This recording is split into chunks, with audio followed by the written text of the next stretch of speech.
तो और होगा आगे आने वाले दिन बहुत खराब है दलितों के लिए। तो आगे आने वाले दिन बहुत खराब। सारी पूंजी जो है, पहले काशीराम जी कहते हैं जिसकी संख्या भारी उसकी उतनी भागीदारी। अब तो अंबानी संख्या एक अडानी ही पूरे चुनाव को प्रभावित कर दे, संख्या को खरीद ले रहे। ये तो झगड़े और ये भेदभाव, जातीय उत्पीड़न अभी 100-200 वर्ष तक चलता रहेगा। इसकी स्रोत जो है समाज के अंदर है। लेकिन एक बार जब नौकरी ख़त्म हो जाएगी, सेंट्रल इलेक्ट्रॉनिक्स लिमिटेड साहिबाबाद का, हिंदुस्तान जिंक, BSNL या अशोका होटल या एयरपोर्ट बिक जाएंगे तो सदा के लिए ख़त्म हो जाएगा। तो दलित समाज की क्या मति नहीं मरी हुई है? इन मुद्दों के ऊपर क्यों नहीं इकट्ठा होता? कौन कह रहा जायज है? इससे ज़्यादा अपराधी क्या हो सकता है? इससे ज़्यादा कोई अपराध हो सकता है? लेकिन सवाल इस बात का क्या ये बंद हो जाएगा चाहे आप मुख्यमंत्री बन जाए? कहीं नहीं बंद हुआ। मायावती थी, कौन सा बंद हो गया था भाई? FIR दर्ज नहीं हुई, छुआछूत वगैरह तमाम सारा हुआ। मायावती जी के खिलाफ में खुद ही हुआ था भेदभाव। और क्या महेंद्र टिकैत बोला था? क्या बातें आप करते हो? जिसकी जड़ें समाज में है, जिसके स्रोत समाज में, एडमिनिस्ट्रेशन में नहीं कम है, राजनीति में भी कम है, इसका स्रोत जाति में है, धर्म में है, मंदिर में है। क्या मायावती जी थे क्या ये जो मंदिर प्रवेश का जो वर्जित कानपुर वगैरह कई जगहों पे है, क्या वो बंद हो गया था? क्या ये पंडे जो हैं उनका जो डोमिनेशन है कुंभ वगैरह में क्या ख़त्म हो गया था? क्या ख़त्म हुआ था बताइए? सोल्यूशन है कि बाबा साहब जो कहा, और ये जात पात होए, हिंदू धर्म छोड़े, एक हों, और जैसे सवर्ण एक हो जाता वैसे एक होना चाहिए। और आपस के अंदर जो भेदभाव है, घृणा है, ईगो है, अहंकार है, एक तो तरीका यह है। दूसरी तरीका यह है कि जो संविधान में है, स्पेशल कंपोनेंट प्लान, ट्राइबल सब प्लान, स्कॉलरशिप का प्रोविज़न, नौकरियों का प्रोविज़न और सार्वजनिक क्षेत्रों में नौकरियां, इनको बचाने के लिए आगे आए। नहीं बचाएंगे तो अत्याचार अब आगे और होगा।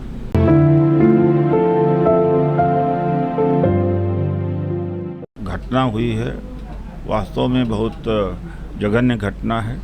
और इनका स्रोत धर्म में है, समाज में है, जाति में है, धर्म में है, वेद में है, पुराण में है, रामायण में है। उसी में हमारे लोग चिपके हुए थे। इनके साथ में क्या होगा?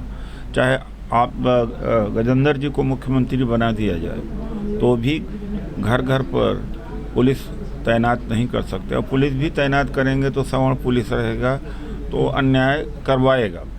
तो इनका समाधान यही है कि एक तो हिंदू धर्म छोड़े, जो बाबा साहब ने कहा था। दूसरा, आपस में जो जातिवाद है, वहाँ पर क्या हुआ, मेघवाल एक तरफ हो गए, बाकी 36 जातियाँ एक तरफ हो गए। उसमें उन 36 जातियों में दलित भी इकट्ठा है, वो विरोध में उतर गए। 36 को में जो पंचायत हुई, हाँ, उसमें दलित भी हैं। तो जब मेघवाल बात किया होगा तो बैरवाबाद हो गया होगा और मीनाबाद हो जाता है, फिर खटिक अलग हो जाते हैं। जब जातियों का संगठन, एक कंसोलिडेशन जातियों का उत्तर प्रदेश से शुरू हुआ। उत्तर प्रदेश में सबसे कहा गया कि अपने जाति को जोड़ो, टिकट ले जाओ। अब टिकट नहीं मिला तो अपनी अपनी जाति को जो जोड़ने को प्रोत्साहित किया गया था वो भाजपा से जा मिले।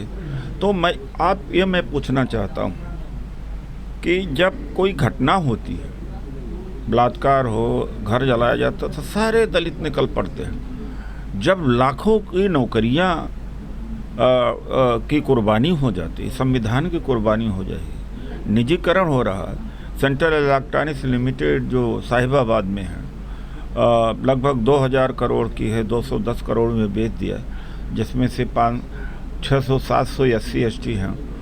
उस पर क्यों नहीं दलित इकट्ठा होते हैं? इमोशनल मुद्दे पर इकट्ठा होते हैं। अब हमने 18-19 जून को कॉन्स्टिट्यूशन क्लब में 31 जून को NDMC हाल जंतर मंतर नई दिल्ली पर विशाल सम्मेलन किए हैं। वहाँ तो लोगों को बुलाना पड़ता है और मिन्नत करना पड़ता है कि आओ भाई संविधान बचाओ, आरक्षण बचाओ, तो वहाँ नहीं आते।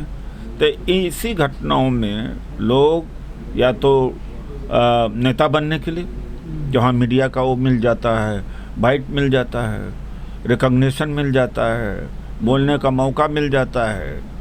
लेकिन जो वास्तविक मुद्दे हैं उन मुद्दों पर समाज क्यों नहीं एक हो रहा। वास्तविक मुद्दा है कि जैसे सुश्री मायावती जी की बात कहूँ, बाबा साहब बौद्ध धर्म हमें दे के गए, ये 40 साल से राजनीति में हैं, तो इनको शुरुआत वहीं से करना चाहिए जो बाबा साहब ने खोज करके हमें दे दिया। आरक्षण भी दिया, बौद्ध धर्म भी दे दिया, तो आरक्षण का लाभ तो तुरंत ले लेंगे, बौद्ध धर्म का अभी तक क्यों नहीं लिया इन्होंने।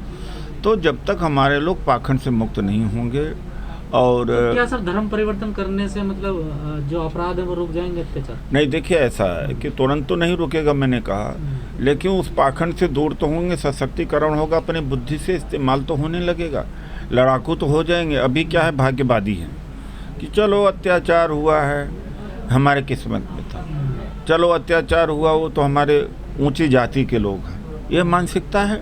अब महाराष्ट्र में देखिए संख्या बहुत कम है बुद्धिस्टों का, लेकिन हिम्मत नहीं होती, वो लड़ जाते हैं और सबसे ज़्यादा लड़ाकू हो गए हैं।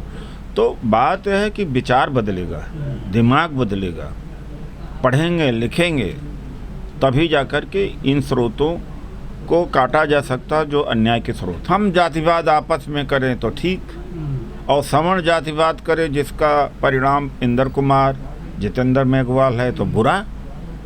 ये कैसे हो सकता है? ये दोहरा चरित्र हम लोगों में ख़त्म होना चाहिए, और ये जातिवाद का ही तो प्रतिफल है। अगर किसी राजपूत ने अन्याय किया, ब्राह्मण कोई अन्याय करता है, तो ये जातिवाद ही तो है।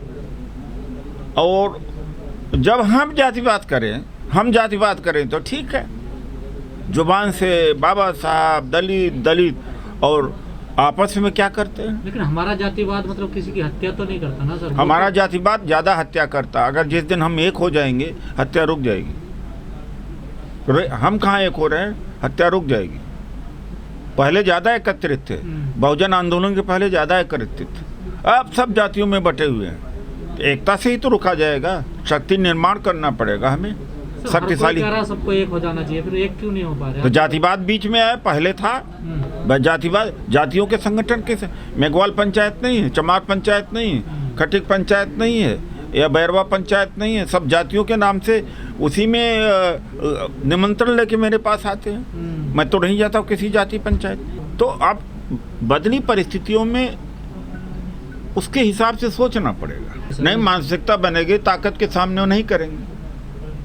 ताकत से डरेंगे, ताकत से ही बचाया जा सकता, और कोई तरीका नहीं। उनकी मानसिकता नहीं।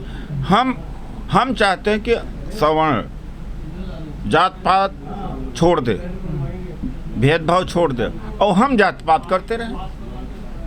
ये नहीं चलेगा भाई।